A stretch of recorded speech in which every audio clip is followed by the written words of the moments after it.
So, different ideas. You need to stand right here and it'll work. That'll make hitting the laptop tricky. So, kicking around different ideas and started thinking, well, what's the scariest thing of all? Kids, right? I'm just too chill for that. Why are kids so scary? One is maybe not. I could do why.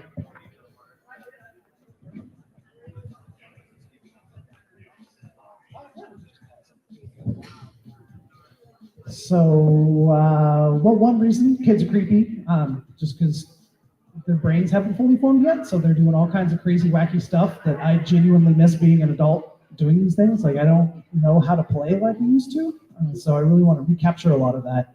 On top of that, it's also just kind of an existential thing. Like, kids shouldn't be ghosts. Kids should be running around having fun, living full lives.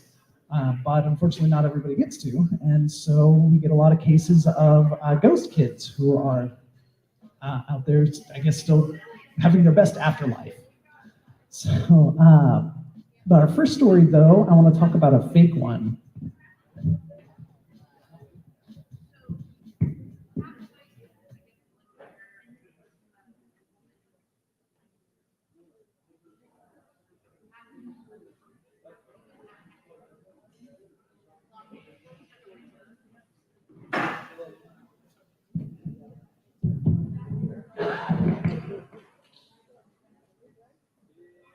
Hola. All right.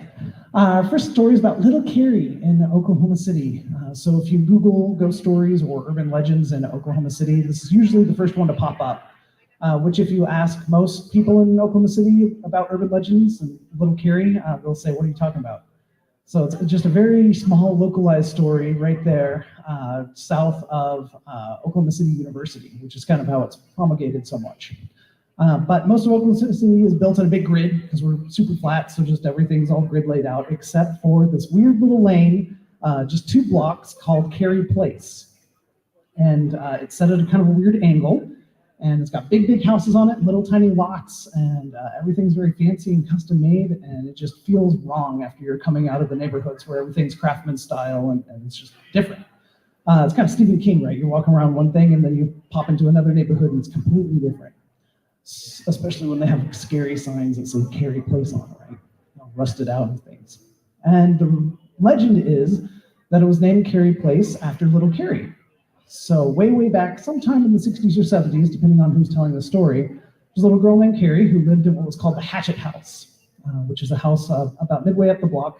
It's this big Spanish Revival gray house, and it's got these blue shutters on either side of the windows with these hatchets carved into them. So it's already kind of spooky.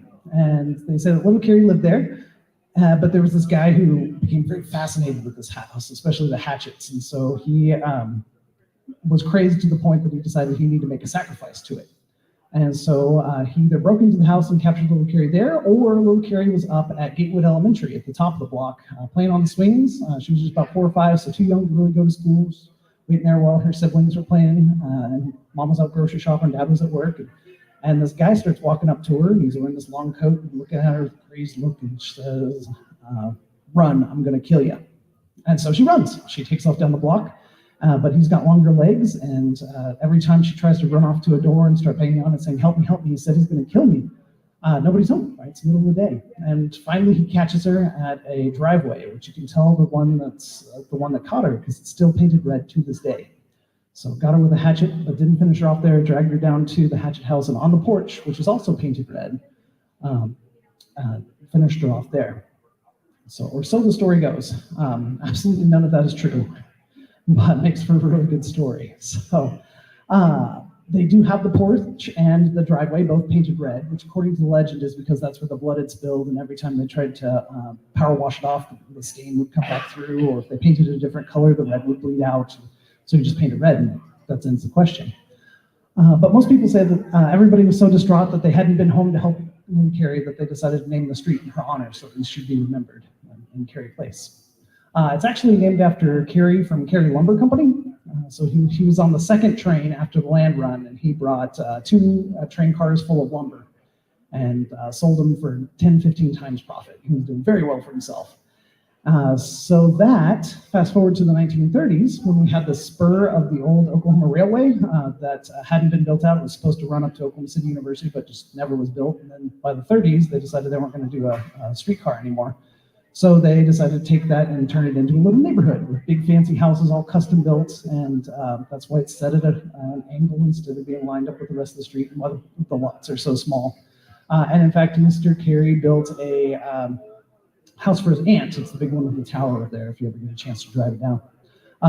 But the guy who did all the construction also built his house there, which his family had been in construction for generations, and so of course they had as their family symbol a hatchet. So it's not anything spooky or anything, it's just that was what their family had. But it's good legend, and with the campus just a few blocks north of there, you get a whole crop of new freshmen every year to tell the story to, and so we sneak down there, and they say if you go to out in front of the house and say, little Carrie, come out to play, you'll see somebody scoot back the curtains and peek out at you, which is usually the guy Bill who lives there, and he'll like lower down real small so it makes it look like he's a little girl, so because he's into it. It's a great story. And in fact, every Halloween they put S's on their sign, so it's scary place, and they have like 5,000 people come out trick-or-treating, and they hand out full-size candy bars according to the legend, so all kinds of stuff. But a good illustration of how we want spooky things. We want to see these things. So let's keep going with some actual ghost children running around. So Stone Lion Inn, anybody been there? Okay, well, next time you're in Guthrie, stop by, which Guthrie is pretty famous for lots and lots of ghost activity. It's the thickest of the haunted Oklahoma books that I've written. Just that whole town, man. Yeah. So it was used to be the Oklahoma territorial capital, and then Oklahoma City stole it, according to the Guthrians. There in Oklahoma City, we say that there was a legitimate election in 1911 and we won. However, the results for the election came out a couple hours before the polls were closed, so you can decide how legitimate that was. But one of the houses up there, now bed and breakfast, called the Stone Lion Inn, was the old Houghton house. So Mr. Houghton was a big businessman there. He got the cotton oil mill going and a lot of other projects. And had 11 kids, so he had a lot of people to house, so he built this big mansion up on the north side of town. And then by the time the 30s came around, the Depression, everybody moved out, and it was a funeral house for a while, and then in the 1980s, they built it into a bed and breakfast without knowing any of this stuff behind. And Becky Luker, who did a lot of the renovations and passed away just a few months ago, actually, she and her two sons lived in the top floor, which is where the big ballroom was. So that's just kind of where they lived while the construction was going on all the first and second floor. And finally, Becky moved out and got her own room, and then the boys had to share up there. And one of her sons, one morning came down, was sitting there, he's in a huff, and their housekeeper said, well, you need help or something? You need a snack? And he said, no, I'm just waiting. I'm like, well, what are you waiting for? I'm waiting for the little girl to be done with my toys so I can put them away. And which, kids say all kinds of crazy things, but he was a very serious kid. He's an accountant today, like seriously, he has not been an imaginative person his entire life. That's just not who he is. And it was very matter-of-factly, and so they thought he was playing, but he wasn't playing. He was just waiting around, and sure enough, he would very meticulously put all of his toys on the shelf in the closet, have them all lined up, and then go up there to put some laundry up, and the toys would be moved around like somebody was playing with them.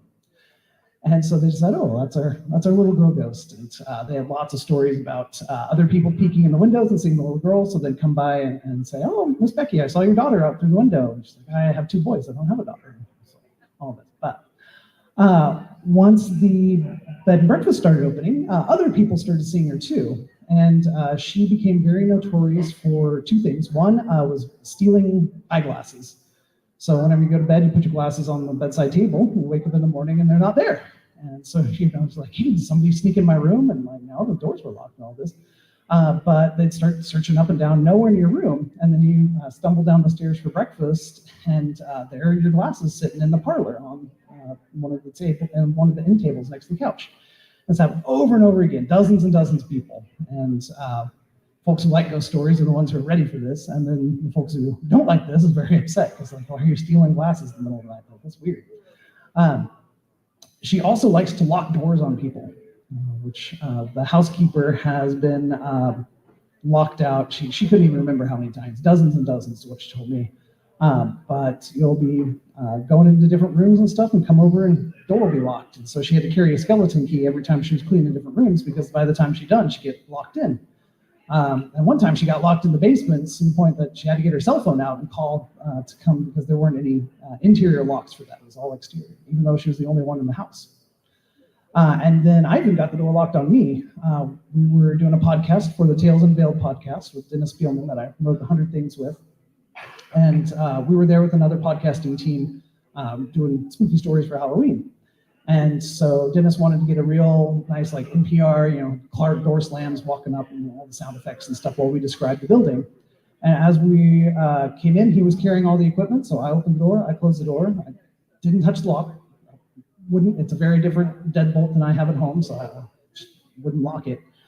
He went on to the kitchen. I was standing there in the entry hall looking at some of the memorabilia and stuff they have on the walls. And then the other podcasting team came up and knocked on the door. And I was right there. So I said, "Hey, come on in." And the door rumbled a little bit, and then they knocked again. And so I went over to go see what was going on, and the deadbolt had been turned. It was not some accident. It was for sure locked, which really frustrates me because I was looking here, and the door was here. So if I just turned my head like 45 degrees, I would totally would have seen it, but I missed it. With that and a few appearances of things, people say they wake up in the middle of the night and they'll see this little girl petting their hair, which, I mean, living kids waking up to is always awful, let alone when they're not supposed to be there. Which for a long time, people would say, "Oh, that's Augusta." And there have been articles and everything printed with Augusta, which was one of the Houghton daughters, or Houghton daughters. But she actually lived until her 80s, moved up with the family in Enid, so definitely not her. She didn't pass away until the 1970s. However, they had another daughter that nobody could find the name for because she did pass away very, very young. So in fact, the 1910 census has her listed as baby Houghton. She was only about a year and a half, and they hadn't really officially given her a name yet. But she got to be about 6 or 7 and had whooping cough, which anybody had whooping cough? Exactly. Yeah, it's amazing. That's why you get your shots as a baby. So they didn't have shots back then, so she had a whooping cough case, and the nurse didn't want her to be in such pain, so she gave her a lot of medicine, which back then was just straight up morphine and cocaine mixed, yeah. So she passed away from overdose, but not in that house. That was the house next door that had been previously built, because she was one of the older children. And so at some point she must have meandered over and joined the rest of the family who went out there. So it's not Augusta, it's her sister Irene. Another ghost story, really the first ghost story that I ever heard in Oklahoma. This is the little boy ghost up in the third floor of Ellison Hall. So this used to be the hospital here on campus. OU was from the 1920s up into the 70s when they moved to Goddard across the street. Then this became offices for student government for a little while, and then they moved out as quickly as they could, and now it's all arts and sciences. And the big legend is that they'll have this little boy run up and down the hallways in the middle of the night. If you're there, you can hear footsteps and rolling sounds, which they say is the roller skates that he's playing on. One medium said that it wasn't actually roller skates, it's a gurney that he's playing with, running up and down. So, which, I'd do that as a 4-year-old, I guess. And then the OUPD has security footage of the motion sensor lights flicking on one after the other down the hallway, just like if somebody was walking with them, but the hallway is completely empty. And I've asked one of the PD for a copy of this sometimes, just for kind of ghost stuff, and he said, "Oh, we delete that stuff after about 2 weeks." And it was like, "This is ghost evidence. Like, why would you do that?" Like, it's just gonna do it again. So send me another email. But I haven't gotten a new recording of it yet. So in addition to running up and down the hallway, he's pretty famous for getting into people's offices and like scribbling on stuff. So since it's arts and sciences, they have a lot of paperwork and things that they keep their doors locked because it's FERPA stuff. But they'll moved in, like a pencil couple be scattered around and things will be scribbled on. And one of my favorite stories was one of the marketing directors was there with another lady. They were finishing up a big project. It was 7 or 8 o'clock on a Friday, so campus is deserted, nobody's there. And as they're working, they heard down this hall this big crash, somebody knocking something over, and they got a little bit nervous because like they're the only people in the building. And then they heard somebody start giggling. And so they looked at each other and they said, it's the ghost. And her coworker jumped up, ran over and locked the door. And she was like, why are you locking the door? It's a ghost, let's just get out of here. So that stopped working late on Fridays, and that's how you deal with that. But because it's so famous, lots of paranormal investigators have come through, and lots of other EVPs and these things going on. But most famous is, of course, this little boy up in the, now it's a conference room, but up on the third floor, in the corners of each of the buildings, they had the surgery wards, right? So you had 2 sets of double windows so you can let lots of natural light in and see what you're doing. And he likes to hang out in the northeast conference room, which people hanging out in there, they have little toy trucks and stuff for him to play with. And a lot of people are like, oh, you know, it's just a legend and things. But other people are like, that's not where we left the fire truck when we left this morning. Nobody's been here over lunch. Like that, something's going on. Which a medium was talking to him and tried to get his name from him, and finally said that he was Bobby and corrected himself. He was Robert because he's a big boy. And it's a pretty common name, right? So if you were going to pull something out of the air, that's probably what you would get. But I'd always heard the legend that he was out roller skating there across the street on Elm, and was hit by a car and rushed to the hospital. And I'd searched up and down forever trying to find this origin of this level, right? Because it said it was early 1930s, it would have been right there. So read the newspaper transcripts, all this stuff. And then once I started getting the name connected to it, I thought, well, what if it wasn't in Norman after all, right? What if that was the made-up part of the legend? So expanded up to other newspapers.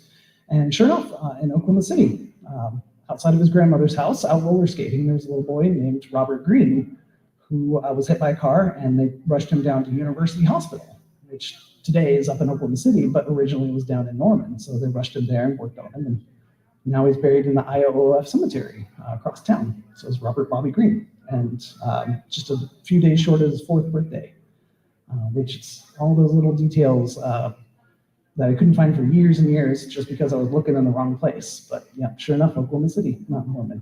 And he's still hanging around. The medium said that he was waiting for his mother, which we were talking about time jumps and things, because she's already passed away years and years ago. So we're not really sure why he's sticking around, but he's definitely having a good time hanging out with everybody.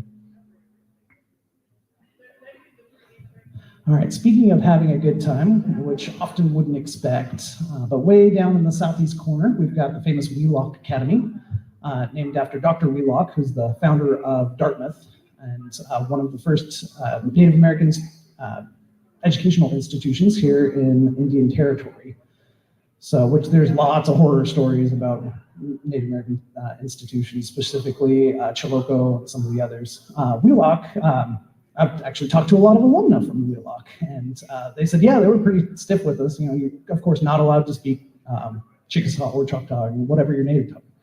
So big serious stuff for that, but not nearly as much as the legends and the facts of some other places. So, which in case there is a big legend, out front, this is kind of the back area, but out front, they have a big bodark tree, and the legend the teenagers will do is go there on a full moon night, and wait and you'll see blood start seeping from the tree, which is the blood of the kids who were taken there and beaten until they were dead, right? Which one, they didn't do that. It's like, you don't whip kids like that, you just paddle them. And then two, it's a bodark tree, it's not blood coming out, it's sap, and it's just a very blood red thing. So if you've ever seen this, Osage orange, some people call them. We have a big one out on the farm where my folks live, and my brother's working on a chainsaw with it, which famously very, very hard wood. It's what a lot of the Osage folks would use for weapons and shields. And chainsaw made this just real weird whine sound, and there was a spray of red come up, and I was like, oh dang, now Joe's dead. But he jerked back because he hit a bunch of sap and it sprayed him, so it just all looked like he was dead, but he was fine. It was just had to get a new shirt because there's no way getting that sap out there. But that's kind of the fun thing about legends, is you get the little snippets and then you extrapolate from it, but then you can also miss the point, like we're seeing with Little Carrie. Several investigations at the Wheelock Academy. Got a chance to interview several folks who work there, and they say, yeah, all the time they'll hear footsteps running up and down, and most famously is seeing a bunch of girls hanging out near the graveyard. So since it was an institution for decades, They had their own little graveyard. It was a place where people lived, and just from time to time, whooping cough or typhus or something would come through, and people would die. And so they buried them there. And they would say you can see little girls in white burial dresses playing, just run around in circles or holding hands and singing hymns, walking toward the church. And then as they get there, they disappear. Constant EVPs of laughter and giggles. And saw a documentary written by put together by one of the paranormal investigation teams from Southeast Oklahoma.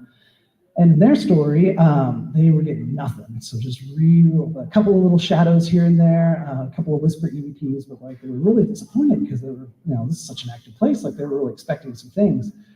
And then they realized it's a girls' school, right? And they had all these dudes with them, and maybe they were pretty awkward with that. So they kicked all the guys outside to go wait in the car. And then after they left, it was great. They had tons of interaction. People were given names that they could trace back to some of the cemetery plots.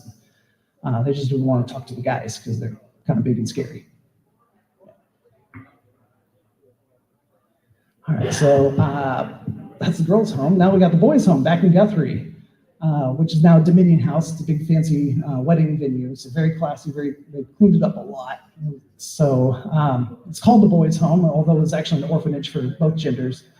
Originally, it was donated by the Masons, who later built another institution for older folks, but originally it was home for anybody infirm or orphanage. So they had older folks, they had middle-aged folks who just needed some care, and then lots of kids. And then they decided that this was not a good mix. Apparently, the folks in the old folks home part wing did not like kids, so they decided to move them out.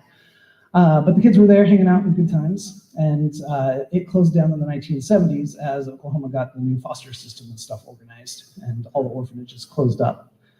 So for a long time, sat empty and became a big tourism spot for teenagers, right? If you're from northern Oklahoma City or Edmonds, you just drive up to Guthrie and then come out here, specifically at midnight, because they say that midnight, there in the clock tower, you'd see the replay of the suicide from one of either the headmistress, one of the caretakers, or one of the gardeners, who was so distraught about how they were mistreating the children. They said they would punish them for anything, lock them in closets for days at times, beat them until they weren't alive anymore, and then bury them under the pool in the basement and all this stuff. Which also have not found any evidence for that, which, I mean, definitely child abuse, but like most schools have child abuse, I'm let's be honest.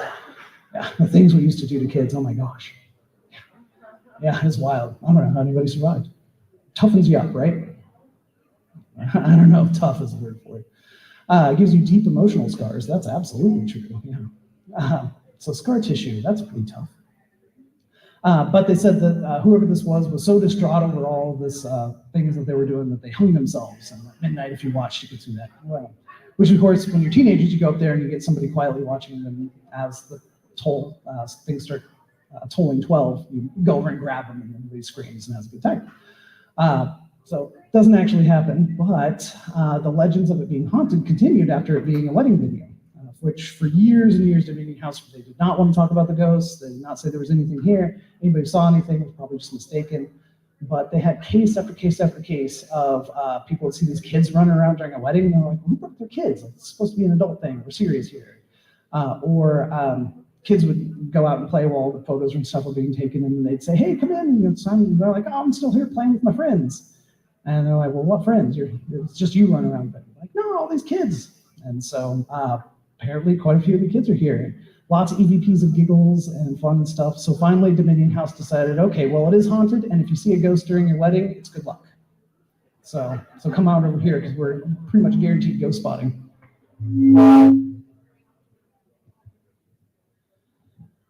So another set of ghosts, just a pair this time, and unconnected, but both of them just within a few miles of each other, northeast of Claremore up on Route 66.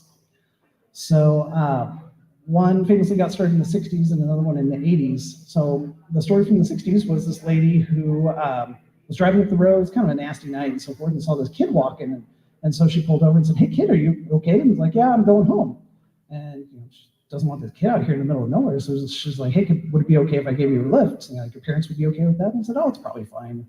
And so he was pretty quiet, just got in the car, and she drove him on, and he directed her off Route 66 and onto this big country road.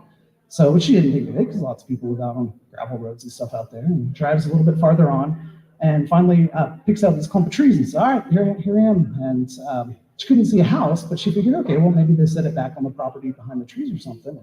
And he got out and thanked her and stuff and went on. And she watched him and walked off into the trees and disappeared, which she figured, okay, well, it's dark. He just went somewhere and I didn't see him anymore. But she just felt really bad about it. So after she'd driven on for a while, she turned back, came out, parked the car, got out, looked for him a little bit, didn't see anything, didn't see a house or anything. So she traced back for a couple of miles to a gas station and pulled over and said, hey, I saw this kid, and he said this house was out here, but I couldn't see anything. And gas station attendant said, oh, that house burned down years ago. And she said, yeah, but this kid was trying to get here. And he said, yeah, he's probably just trying to get home. People pick him up all the time. Which I guess it's a nice thing to have a right. But yeah, he was a kid. He passed away from illness, and just routinely people pick him up, take him, drop him off at what used to be his house, and even if the house isn't still there, just the story repeats. And then a few miles back southwest of there, there's a graveyard where there's this kid on a bike who will just appear right in front of you, and no chance to dodge him. It's just you slam on the brakes, you feel it hit something, and it's happened over and over again, which very, very sad and awful thing. So you get out and go see what happened. No bike, no kid, nowhere up and down. And so this happened frequently enough that it started picking up on different urban legend websites and things. And people did some research, which in that neighborhood, or in the neighborhood of the cemetery built there, there was a kid who was out biking, just coming home from school. I think it was a Boy Scout club, but he got hit by a car, which didn't happen exactly there, but that's where he's buried. So apparently that's where he comes and reenacts this over and over again, which is not a very nice thing to do, but I guess it's a good way to get attention. So, another story, which is very, very tragic, but back in the 1960s, Robert Lee Owens and his brother were headed toward part of Government Springs Park right there on 412. So, which this is getting into the days of, or getting toward the end of days of segregation. So we had the north part of the park, which was for all the white folks, and then we had the south part of the park, which was for African Americans. And it was an icy, snowy day, middle of January, and so they were heading toward their part of the park, but to get there, you have to walk through the white part. And since it was all frozen over, they just said, oh, we'll just skate across the pond real quick.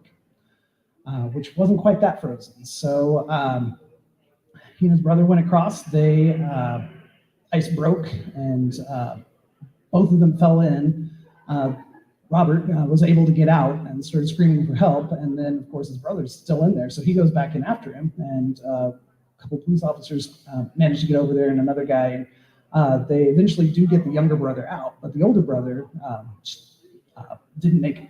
He was definitely self-sacrificed, and so they've commemorated him. He has a really nice plaque there, and from time to time people will see him, which the legend is that if you go out into the water, which used to be for swimming and everything, you'll just get this kind of pushing sensation, like you shouldn't be in here, which I think the rational explanation is all the duck poop.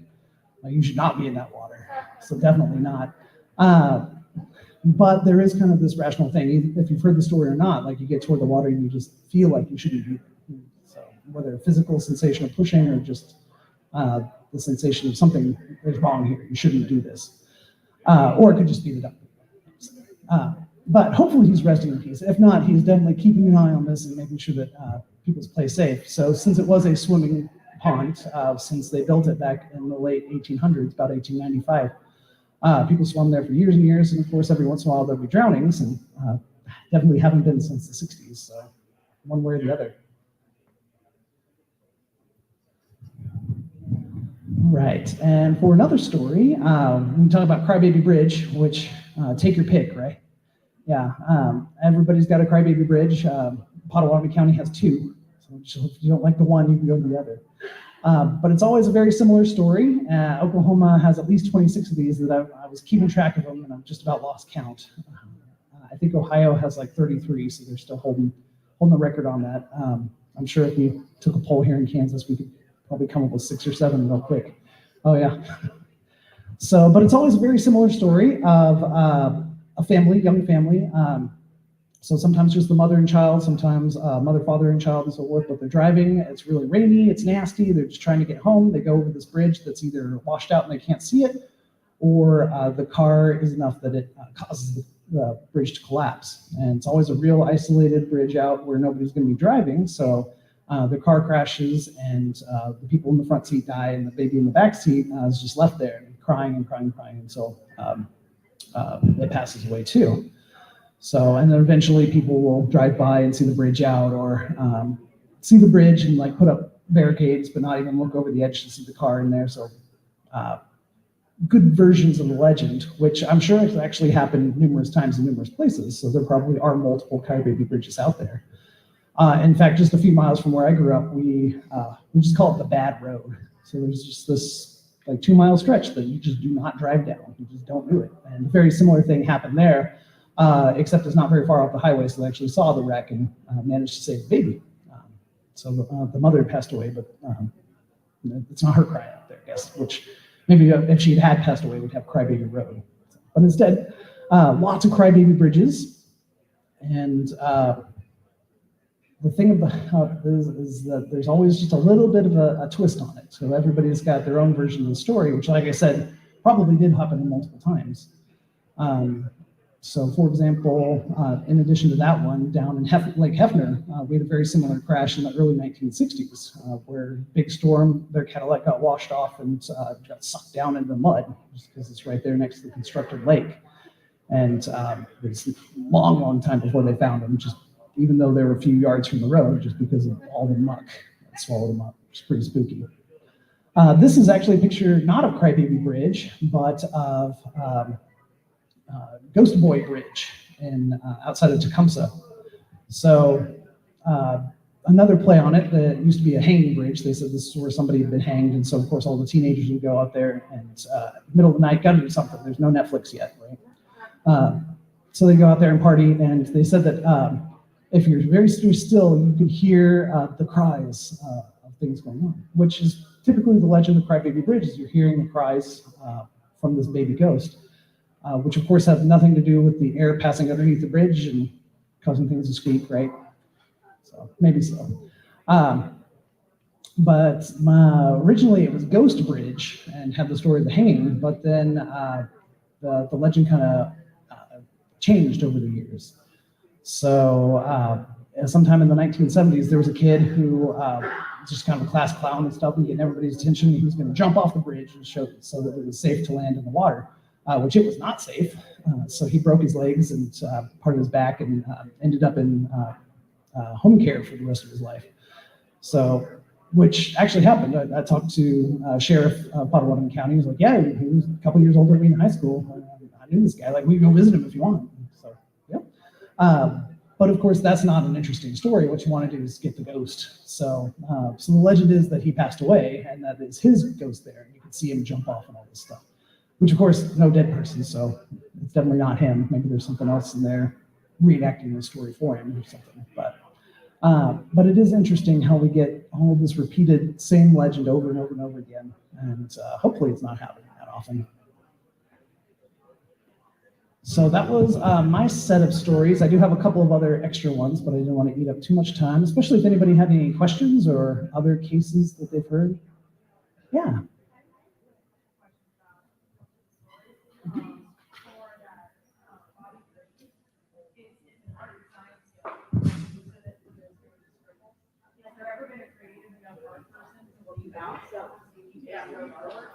That's a really good question. Yeah, so it's offices for arts and sciences. So that's a good question. Whether they've left traps for them, I guess you could say, or try to get evidence. Yeah, right. Yeah, not that I've ever heard, but I mean, in his conference room, we should definitely leave a coloring book or something out sometime.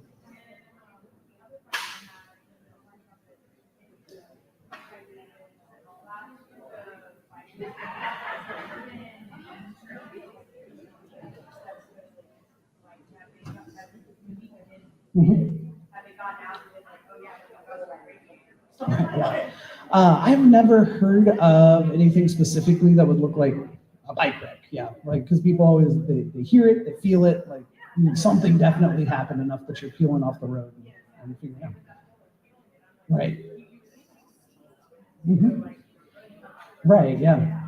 Yeah, but no, it's just kind of an ethereal reaction to it and so forth. So, which I mean, you don't have to do car repairs. So yeah. Mhm. Any others?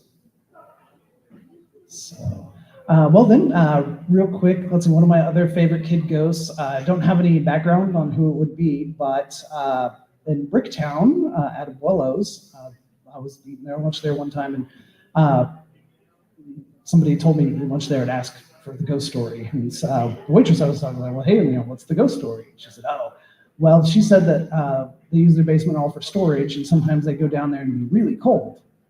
And I said, well, we're next to a river, like it's the wet basement, like it's always gonna be cold. And she said, no, like colder than it should be, like see your breath cold. And she said a couple weeks before I talked to her, she and a coworker had gone down there, and it was just this really icy thing. And so they looked at each other and said, it's a ghost. And her coworker got her phone out and started taking lots of pictures because that's a ghost, right? Which the original waitress did not want to do that. So she grabbed the napkins, grabbed her, and got out of there. Which later they were going through her phone, and sure enough, standing in one of the corners, long black hair, wearing a long white dress, was this little girl just watching them the whole time.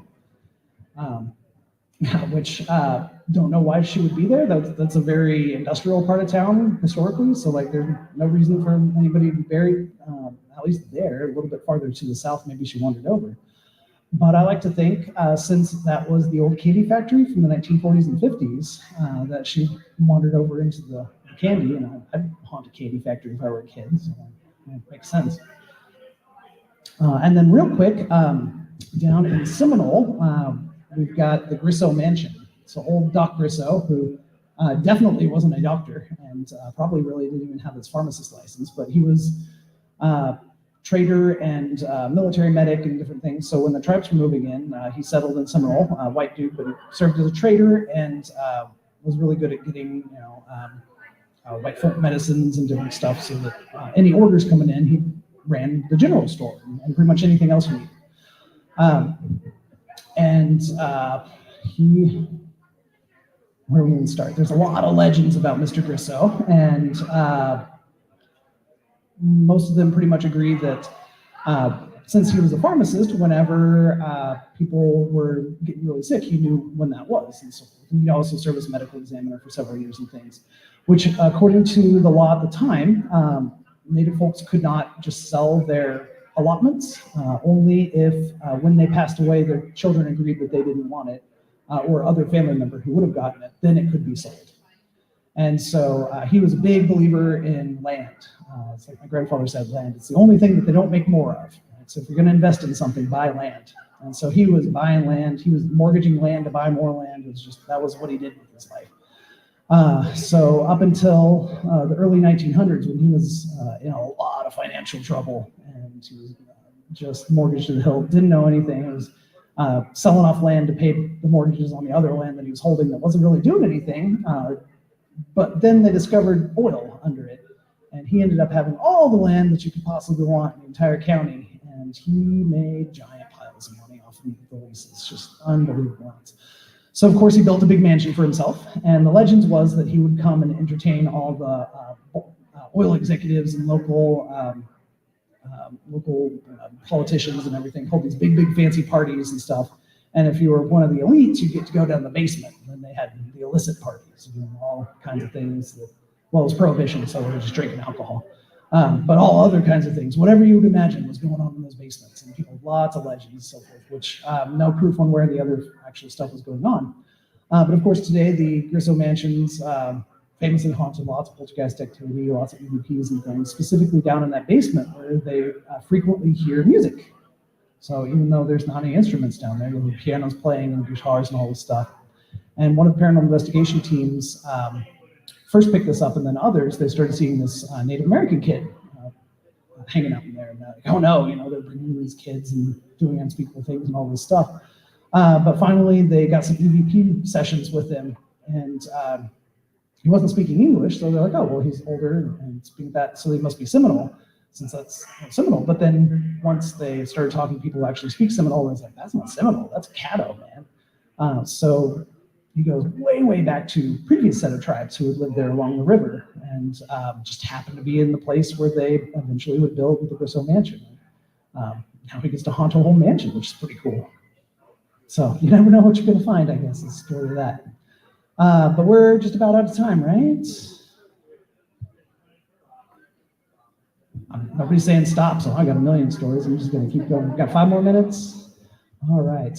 Any other questions or anything before we keep going on? It's about lunchtime, so everybody's ready for it.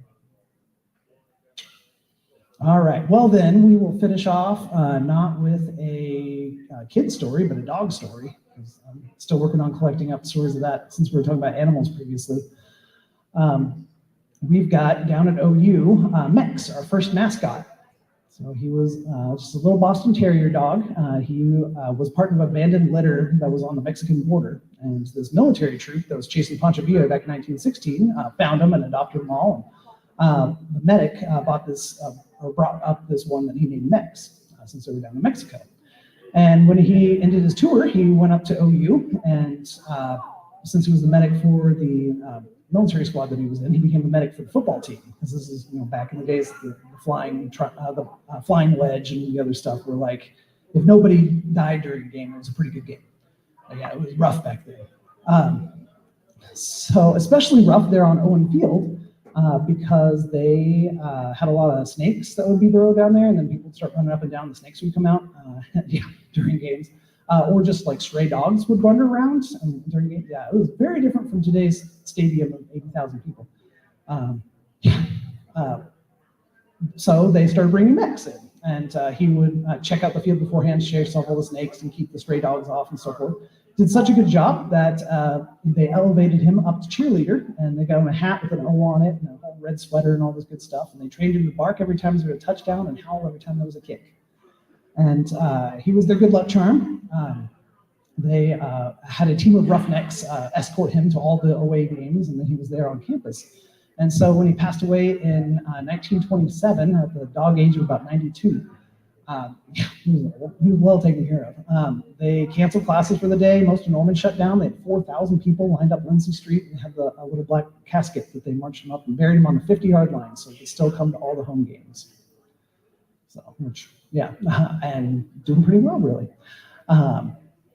Which I've had lots of people say they can hear dogs barking and howling during the games, which I can't hear anything, so I don't know what they're talking about, but maybe so. But I've had a lot of students who are football players because I teach easy classes. So notoriously, I had 2 students tell me, yeah, that's why we booked your class, because you're an easy grader. And I was like, great, that's good. I don't know. I'll take it, why not? So football players are sitting there, they're letting their fingers dangle down, trying to cool off, and they'll feel this dog come up and lick the sweat off their fingers. And they're jumping up thinking, what's a dog doing here on the field? And they look around, no dog. So numerous people claim to have seen that. My favorite, though, is I had this guy interrupt one of the ghost tours and like, hey, you do those ghost tours? Let me tell you my ghost story. He says, I'm a sports photographer, so of course I'm standing there on the sidelines. I've got my big telescopic lens and so forth, taking pictures. And I've got dogs at home, so I know what this feels like. But I feel this little dog come up and kind of sit next to me and just kind of lean over on my leg. And I look down and there's no dog. So you think the stadium could be haunted by a ghost dog? And I said, well, let me tell you about Mex. And so it all came full circle. So you just gotta keep an eye out for those kids and those dogs. But that's my ghost stories for today. So everybody have a good lunch, and we'll see what's going on next. Thanks.